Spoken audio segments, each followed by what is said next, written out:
Энэ хооронд тэнгэрт загасны эсхийг харсан генерал ухаанаа алдах шахажээ. Үнэхээр утгагүй зүйл. Дараа нь өөр юу харах вэ? Нэстэг эрэхтэн үү? Хөрхий траслууд задлуусан өгөж живжин. Бассан болон түүний багийн хан траслуудыг ингэж хадуусахыг зүгээр харахаас өөрсдөө хийж чадсангүй. Тэрхүү загсан хүлэг баатрууд дайснуудыг татсангаас далаараа унгаж доор хүлээж буй гүнээ мангасууд тэднийг дуусгажээ. Бассан татсан чөлөөлж доор нугтахаар шийджээ. Гэвч түүний тусхан тэр амьтад хүлэг онгоц руу авирч байгаа санаалав. Хэрв тэд татсан хоосон их бол тэр амьтад хүлэг онгоцсон дээр гарах хамгийн том боломжийг олгоно. Хэрв багийн хан санаар сэрэмж алтвал хүлэг онгоцч бас тэдний гартаар болно. Энэ тохиолдолд их бөө хэрэгших нь хэцүү болно гэж бассан үзэж байна. Түүнд өөр төлөвлөгөө бий. Тэд далайд байгаач тэнцэж буй дайснууд нь үндсэндээ морч цэргүүд юм. Тиймээс тэдний хийх ёстой цорын ганц зүйл бол хуурай газарт байдаг шиг энэ навчнуудтай нүр толон толдох явдал юм. Загасчид маш хурдан ойртон ирж байна. Загасчдын нэг болох салааны дарга болтой хүн эсрэг арга хэмжээ авахад тийм ч хуцаа байхгүй гэдэгт итгэвчтэй байна. Тэрээр трослууд дээр хэрэгжсэн арга дахин наширч дараа нь явхан цэргүүдийг авиашн хүлэг онгоцыг хэмжлэлтэй авахар төлөвлөж байна. Загсаа унсан загасчид гартаажад барин урт байгаа дайснаа хэд хот бэлэн байсан ч өөдөөс нь чиглүүлсэн гэрэлсэн жаднуудыг хараад агарт өгч архив. Нэг загас чинь ногцсон мэрэгт хийж гөрөөжүүдийг харагдахгүй хэсэг дээр яг очив. Тэрхүү муухай амтан дайснуудаа амархан хурсандаа ихэд савсарна. Гэвч тэрээр өөрийг нь юу хүлээж байгааг тааварсангүй. Энэ бол тэднийг шийтгэхэд бэлэн байгаа анхны туслах байлаа. Тэрээр ганцхан өдрийн савлтаар аврах загас унсан нөхшиг үн солихов. Илүү олон нисдэг загаснууд гарч ирсээр байна. Үнэхээр төвшөвчтэй нөхцөл байдал.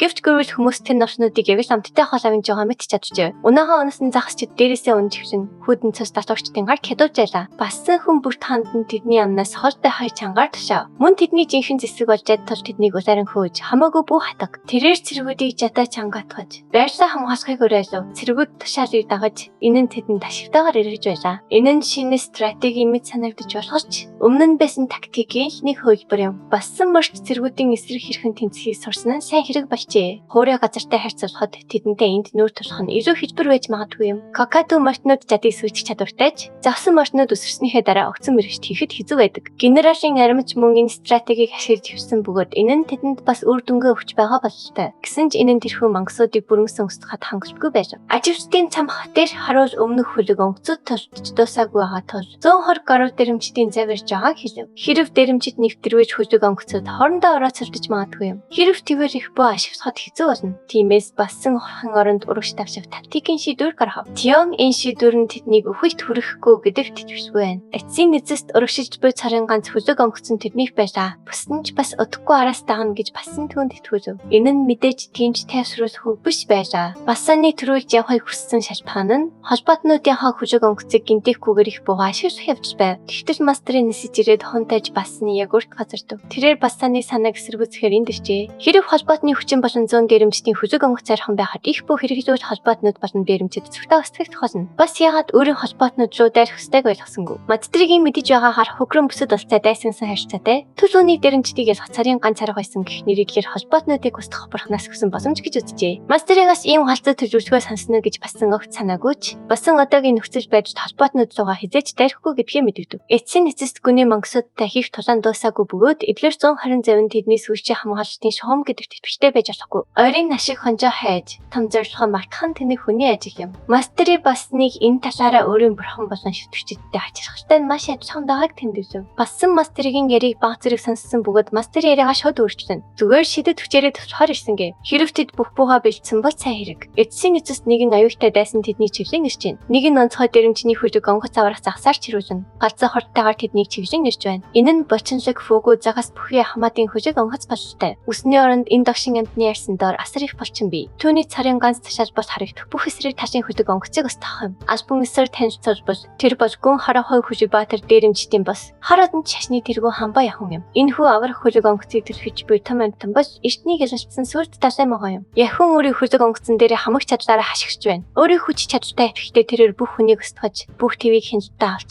тус шашны хамгийн дээд хүн болохыг мөрөөддөг. Энэ хүү галзуу могоон үнэндээ жигшүүрт бурхан юм. Гүний мангасууд тэрхүү жигшүүрт бурханыг номхотгож одоо өөрсдийн хүслээр удирдах байгаа бололтой. Эдгээр хүмүүс яаж далайн амьтдыг ингэж номхотгож чаддаг нь Небулгийн хувьд онцлог хэвээр байна. Жигшүүрт жигшүүрт бурхтын талаар товч дуртахад жигшүүрт бурхад болон жигшүүрт амьтад бол тоглогчдын ялах ёстой дайснууд юм. Тэднийг тоглогчид нутаг дэсгэрийн цам авахын тулд заавал ялах ёстой мангасууд гэж үздэг. Жигшүүрт бурхад хорон мө бурхан шаагдаах цорын ганц шалтгаан нь шашид эдгээр жигшүүрт амьтдыг өдөртөх боломжийг олгодог өөрмөц. Нутаг дэсгэр байдагтай холбоотой да. Гео үбэг ясны дараа Нибула мөн эдэр өөрмөц нутаг дэсгэр болох хүрийн нутаг дэсгэрийг олж часан. Энэ бол бүрэн шин. Өөрмөц нутаг дэсгэр байлаа. Тиймээс шачаад ч бас өөрмөц нутаг дэсгэр байгаа байх. Дэрэмжтийн хөлөг онгоцууд аль хэдийн аюултай хэмжээнд орчин иржээ. Энэ ирчээрээ бол бүгд хоорондоо мөргөлдөх болно. Эсрэг үний эсрэг юу ч хийхгүй байгаад нь санаа зовцно. Юу тааж Нибула дүүрэн гэсэн хувилбар бий. Энд найдвар байсаар байгаа бөгөөд тэр найдвар нь мацтрийн эцэст нэх буунуудыг ашиглаж хөвчтэй. Харамсалтай нэх бууны сүмжишүүрт бурхныг мөргөөд хунцраар хийсэн мэт зүгээр л ажиллаа. Юудын их бүүн Авраам мангсын эсрэг үйлчлэхгүй тул басан цэргүүдэд хаан их бүүг бих гэхийг тушаа. Тэд автрыг буулгаж яг урд нь чиглүүлэх ёстой байв. Амжиж толох магадлал бага. Мангас хөдөлгөөнгөө зөксөд их бөөнд цогтон гэх баталгаа байхгүй. Онхойрч байдгаа их бүү бодит тохирол учруулж чадах хэсгэд тэд итгэвгүй байна. Бассан ийм өдрөг бус хандлага гаргасан нөхрөө тэнч таатай хүлээж авсангүй. Хокрын цэргийн хуужаар дайны үед сахилах бат урмыг хоголохог хэлбэж амиараа төлдөг байна. Мастерид туслахад бизэн байгаач тодорхой нөхцлүүд байдаг тул дуртай цагтаа шид хэрэгж чадахгүй гэдгээ тодорхой хэлв. Эхлээд тэр мангасын биед хүрч дараа нь хөдөлгөө болтол нь хүч тавтаах хэрэгтэй. Түүнчлэн түүнд нэг аяг цай уух хэмжээний хугацаа шаардлагатай аж. Эдгээр шаардлагууд биелүүлэхэд тийм ч хэцүү биш мэт санагдав. Эсвэл ядаж бассан тэгж өдөв. Ямартай ч мастерын мангасын иргэн тойрноор явж завны оройд шидний тойрог зурхаар төлөвлөжээ. Тэр шидний тойргийг сүдхийс хамгаалж хин нэгэн харуулт зогсох шаардлагатай. Түүнчлэн шид уншиж байх үедээ тэрээр анхаарлаа бүрэн төвлөрүүлэх ёстой байв. Тиймээс түүнийг бүх хугацаанд хамгаалах хүн хэрэгтэй байна. Түүний нөхцөл цаасан дээр энгийн сонсогдож болох ч төлөвлөгөө бодитоор хэрэгжүүлж мангасыг унах хүртэл хол байна. Гэхдээ нэг зүйл тодорхой. Хэрэг бүх нөхцөл саадгүй бүрдүүлэхээр мангасыг асах нь бүтэршгүй зүйл биш юм. Энэ үед бассан улаан төг өргөж нөвтөдөө удахгүй болох эмх замбраагүй байдал бичлэг төхөө өгөв. Бассан тэрхүү улаан төгийг зүгээр нэг хийсэхгүй тул тэр нөхцөл байдал ярагчлахыг шууд ойлгох. Тэрхүү улаан төг нь нөвтөдөө завнуудыг голын гол хүлэг онгоцтой хамт мөргөлдүүлэх төхөөгч байгаа. Энэ төлөвлөгөөдийн дүү галзуу бөгөөд юм ухаанаа алдах шахаж байна. Бүхнийг туурч хаширсан мастерын хүртэл бассаныг үнэхээр галзуу ир гэдгийг хүлээн зөвшөөрөв. Дараа нь бассан мэрөөр чиглэсэн дараагийн тушаалаа өгч мөрөгтөд бэлтгэл бүгдэд залхахыг даалгав. Том бие залуу гүнзгий амьсгаа авч тэр хавар нөргсөн дугаараа хашгирлаа. Лампад мөн төлөвлөгөөний дараагийн хэсгийг хэрэгжүүлэхэд бэлтгэлийг хийв. Жигшүүрт бурхан тэдний урд ирж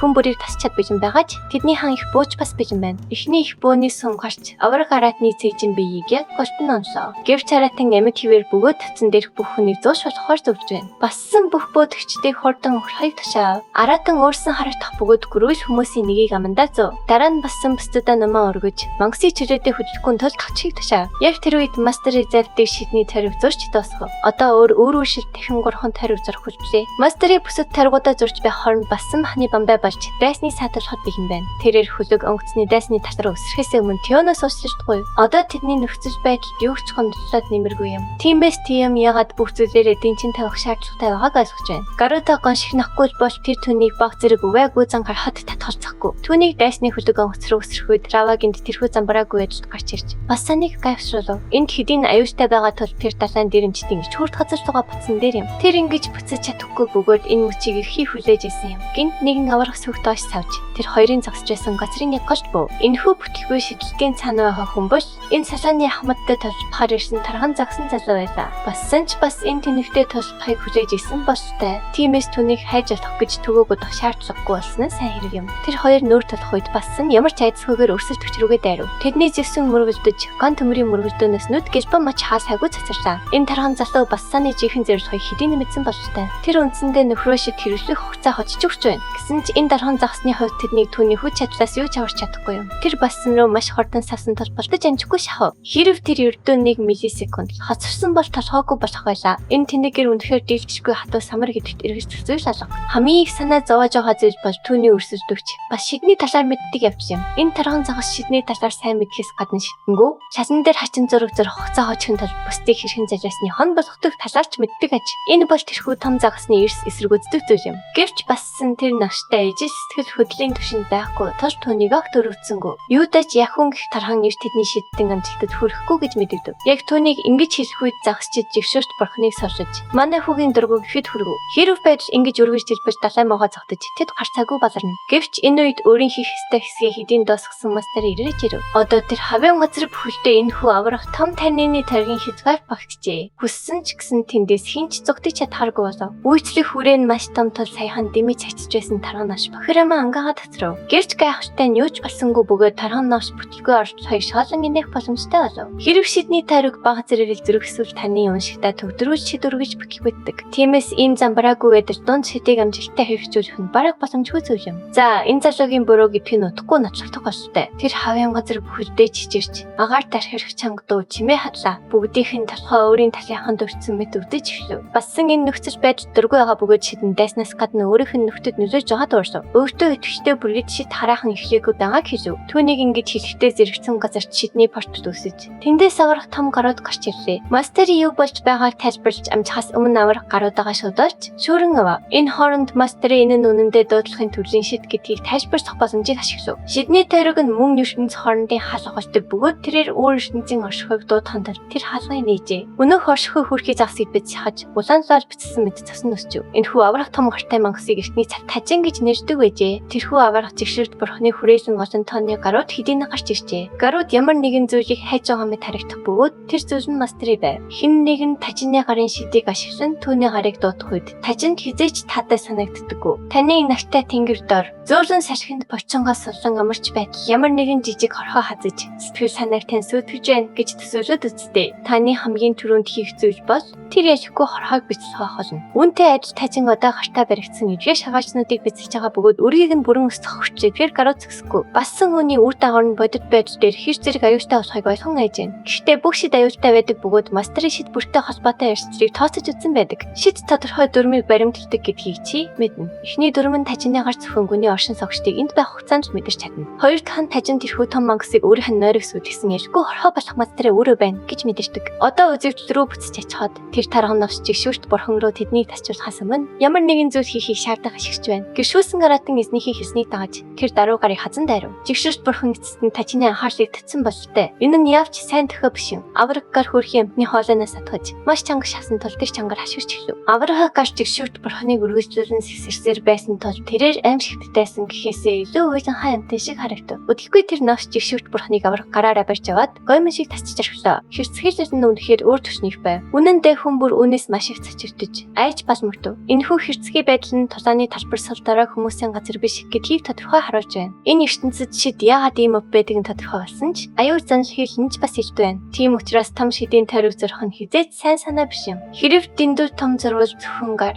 сарванаас гадна өөр зүйлс ч гарч ирж болно. Тэгвэл түүнийг зохицуулах нь маш хүнд даалгавар байх бөгөөд тэд үүнийг дийшгүй авах байсан биз. Бассан тэр гарыг өргөжлүүлэн ажиглахыг хүссэн ч боломж гарсан дээр тэр тархан амтныг замаасаа зайлуулахар шийдэв. Ингээд бассан тэрхүү гаруудыг ажиглах даалгаврыг мастерд өглөө. Мастерыг гарсан үр дүнд төрлийн сэтгэл хангалуун байна. Бүх зүйл төлөвлөгөөний дагуу явж жигшүүрт бурхан ялагдсанаар тэр тархан амтнд цогтож амиа аврахаас өөр сонголт үлдсэнгүй. Түүний төлөвлөсөн шиг юу ч болсонгүй. Хамбын баатар баатрууд хүч чадлаа олигтой ашиглаж амжилтгүй ялагдсанаар барахгүй. Дээд хамбын төлөвлөл болгон асан далайн могонд төсөөлөв. Бусд нь нэгдүүлэлтэд ялагдах нь зөвхөн цаг хугацааны асуудал болно. Энэ тархан нэрийн хувьд хэрэг задхаа далай руу шахагдаагүй байсан бол тэднийг амархан ялах байсан гин. Энэ бүхэн тэрээр бүлгмийн эрх мэдлийн тэнцэрч хардаж сулрсантай холбоотой аж бусдыг буруутгахын түүнд ямар ч тус болохгүй. Манай хүн хэдийн энд Америка тэнцэн тавьж байгаа бөгөөд тэр тархан ирж би аюулаас хэрхэн аврагдах нь тодорхойгүй байна. Түүний чаддаг ганц зүйл бол зогсолтгүй чарч явж юм. Манай хөрөө ухаангуудаар хасаа өмнө тэр тархан эр өрийн бурхны нэрийг нэг удаа дуудаг. Гүн гэрэл бассан энэ нэрийг анх удаа сонсож байгаа болтой. Бурхныхаа нэрийг чангаар хэлэн тархан нэр манай хөрөө дайрч сүхэ хүчтэй далай тэрхүү савст үнэхээр хүчтэй байлаа. Бассан ч үүнийг нь харахаас өөр аргагүй төрөв. Энэ хаан бол тоо томшгүй олон тулааныг тоосон дайчин гэдгийг тэр мэдэрч байна. Тэр энд байгаа хэм бүхнээс илүү хүчтэй, илүү туршлагатай ажээ. Хэсэг хугацаанд бассан тулаанд ганцаараа ирсэндээ харамсаж эхэлсэн ч тэгсхийгээд өөрийгөө зарвиж байлаа. Өнөөх nooш нөгөө талаас ирж байгаа бөгөөд манай хүн ч хөшөө бат цагсан бэлтгэв. Загсан хүн сүүлээ залжин ашиглаж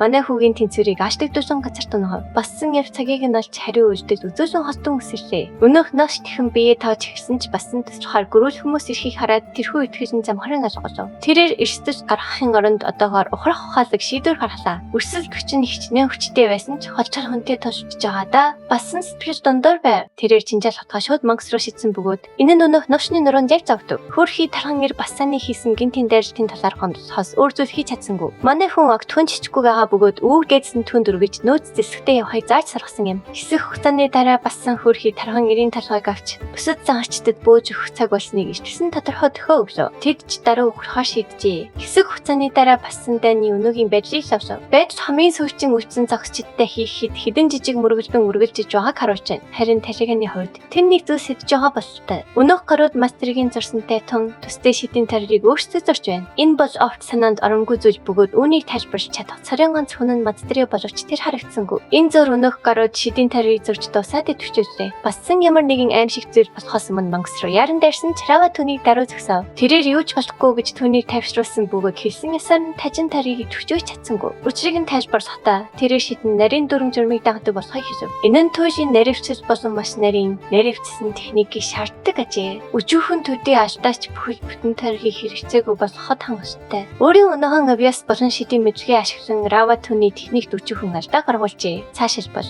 тэрээр өөр хүлэг онгоцнууд руу шилжих зөвлөв. Мастерын шидийн дүрмийг ашиглан тажины зөвхөнгөний амьдтыг мэдрэх хязгаарлалтайгаар түүний чөлөөт хүслийг хүлжээ. Гэвч одоо харагдах байгуутал тажин зүгээр хараас авчин холбоотнуудтай чөхөл учруулж болцсгүй болоод байна. Энэ бол өөр ертөнцөөс гарчтай өөрийн гэсэн ухамсар хүсэж ирмэцэлтэй орших юм. Энэ нь мөнх бус ертөнцийн хүмүүсийн огт мэддэггүй мэдлэгийг дагуулж байдаг. Үүнтэй холбогдуулан бассан энэ мангсын хөтөлбөрийг илүү анхааралтай ажиллах хэрэгтэй гэж үзэж байна. Эцэст нь энэ оршихуйн далайн дээрэмжтээс ч илүү том зан шийдэж дагуулж байгаа. Рава бассаныг явуулаад өөрөө мангсын хөтөлбөрийг хянахаар энэ дүлбэхээр хэдийн шийджээ. Харин мастергийн хувьд түүнд огт итгэх хэрэггүй гэж тэр зөвлөв. Түүний энэхүү анхааруулгын цаана хангалттай үндэслэж бий. Үүнийг батлахын тулд Сакмин баатрууд архи мечдийн цамх руу дайрч олон архи меч дарж саних буян амир өвцөн үеийг тэрээр эргэн дурсав. Азарч тэрээр яг цавтаа зогтож амжжээ. Хэдийгээр ихэнх архи мечд Сакмаас зогтож амжилтгүй байршигдсан байдаг. Сакмин тэдгээр архи мечдаас бүх мэдлэгийг шавхан авчээ. Гэвч зөвхөн мод дээрж тэр бүхнийг олж авч шийдтэн болсон юм. Үүнд хүрэхийн тулд тэрээр бусад архи мечдийг урвалсан байх гэж тэр үзэж байна. Тэрээр энд байгаагийн учир нь ч бас үүнд бөгөөд түүний мэдлэг чадварын шидийг эсэргүүцэж чадах цөөхөн зүйлсийн нэг юм. Тажины гарыг дуудсан нь гол асуудал биш. Харин тэрхүү гарууд өөрсдөө эргэн тойрны хүмүүст аюул зан шийж байгаа. Шидийн тойрог зурх гэж орчсон нь тэдний хэр зэрэг аюултай болохын ердөө нэг жишээ бишээ. Хэрэг тэр байгаагүй бач хүн бүрийн хувьд амжилттай өдөр болох байлаа. Бассан түүний юу бүтүүхэн хийгээд байгааг хурдан ойлгов. Тажины гараар холбоотнуудад хор хөнөөлж очруулах нь мастерийн төлөвлөгөөний хэсэг байсан гэж тэр сэжиглэж байна. Энэхүү зөрөгтэй мэдээлэл мастерын өөрөө хариу өгөх гэж байгаа бололтой. Хамтран зүтгэж архи мечийн түүнийг ингэж сэжигсэн тэрээр иш гомджээ. Тэдний холбоонд түүнийг ийм хэрэгцээтэй хандна гэж тэр төсөөлөөгүй байв. Гэвч Рава тэдний дунд хизээч нөхөрлөж байгаагүй гэдгийг тодорхой болгов. Самхагт байх хугацаанд тэрээр тэдний харьцааг өхөр дахиад хахтай адил байсан гэж үргэлж боддог байжээ. Энэ нь тэднийг өөр ертөнцийн үе таних хүмүүс байсныг төгс тодорхойлох зүйлсэх юм. Гэвч мастергийн хувьд тэр зүгээр нэг үе таних хүн биш байсан бололтой. Түүнийг л харжтаа. Тэрээр тэдний харьцааг тодорхойлоход ашигласан тэрхүү гахалтай зүйлсийг биширсэн. Түүний ухаалаг тархин мастерийн түнд өргөж дуртай байсаар ирсэн цорын ганц шалтгаан. Хэдийгээр бассан тэр зүйлсийг тийм ухаалаг эсвэл гахалтай байсан гэдэгт итгэхгүй байгаа ч гэсэн цааш үргэлжлүүлэн мастерын хэрэгцээ үл ойлголцлыг ярьахын тулд өөрийн байр суурийг хуваалцахаар шийдэв. Тэрээр багшийн номонд тэмдэглэгдсэн тажины гарын шидээс яриагаа эхлэв. Номонд хэрэг тэдний зүгээр орхивол явандаа энэ газарт нэвтэрч орж ирнэ гэж анхааруулсан байжээ. Рава өнөөс сэргийж чадна гэдгийг тэр хэдийн тооцоолсон тул гарыг дуудах эрсдэлтэй алхам хийсэн бөгөөд энэ нь цэцтэй амжилттай болов. Гэхдээ түүний дуудсан өөр нэг шалтгаан бий. Мастерийн Украины хүлэг онгоцнуудад бүсэд улс орны төлөө ажилладаг хэд хэдэн тагнуул хэдийн нэвтэрсэн гэдэгт биштэй байна. Бассан үнийг баталж магадгүй 10 гаруй байгаа байх гэж сэжиж байгаагаа хэллээ. Мастерыг цааш нь тайлбарлахдаа тэдгээр тагнуулчид түүнийг усан мангасыг шидээр ялахыг харсан байх магадлалтай гэв. Мөн тэд тажины гар нэвтрхийг орсон мөчийг харсан байж тарах бөгөөд энэ нь яг л түүний хүссэн зүйл байлаа. Одоо тэдгээр тагнуулчид мастерийн охиныг мэхэлж асар их